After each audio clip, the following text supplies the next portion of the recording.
एक छोटे से गांव में रोशनी नाम की एक लड़की रहती थी। उसका जन्म एक साधारण किसान परिवार में हुआ था। उसके पिता रामलाल गांव के एकमात्र स्कूल में चौकीदार थे और मां गृहिणी थी।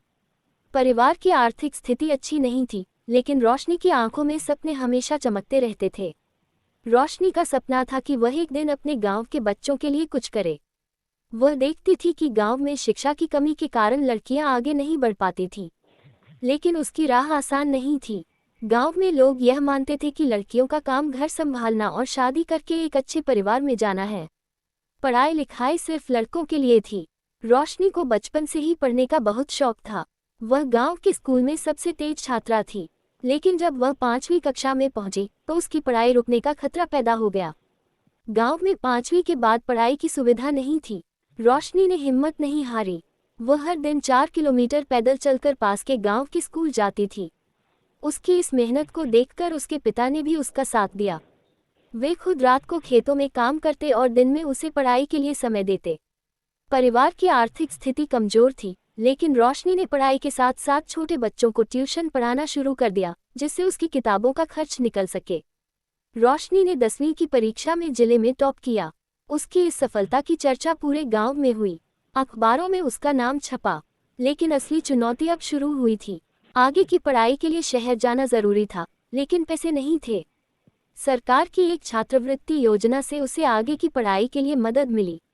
अब वह पटना के एक बड़े स्कूल में पढ़ने लगी। शहर की चकाचौंध में उसका मन नहीं लगता था, लेकिन उसने अपने सपने को कभी नहीं छोड़ा। वह दिन रात पढ़ाई करती और साथ ही साथ गरीब बच्चों को पढ़ाती। 12वीं के बाद उसने इंजीनियरिंग की परीक्षा दी और पूरे राज्य में दूसरा स्थान प्राप्त किया। उसे देश के सबसे प्रतिष्ठित इंजीनियरिंग कॉलेज में दाखिला मिला। कॉलेज में भी उसकी जिंदगी आसान नहीं थी। पैसों की तंगी अब भी बनी हुई थी। वह रात को लैंप पोस्ट के नीचे बैठकर पढ़ाई करती और खाने के लिए कभी कभी दोस्तों से मदद लेती। लेकिन उसने हार नहीं मानी।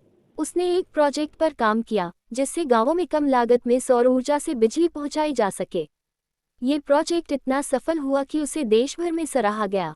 कॉलेज के बाद उसे अमेरिका के एक विश्वविद्यालय में पढ़ाई का मौका मिला। वहां जाकर उसने अपने प्रोजेक्ट को और बेहतर किया। उसकी मेहनत रंग लाए और उसे संयुक्त राष्ट्र से युवा वैज्ञानिक पुरस्कार मिला।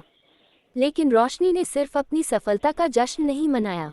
वह भारत लौटी और अपने गांव के बच्चों के लिए एक फ्री स्कूल खोला, जहां वह खुद पढ़ाने लगी।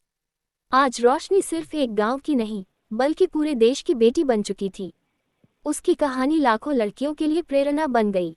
उसकी कहानी हमें ये सिखाती है कि अगर आप अपने सपनों के लिए पूरी मेहनत करते हैं, तो दुनिया की कोई ताकत आपको रोक नहीं सकती।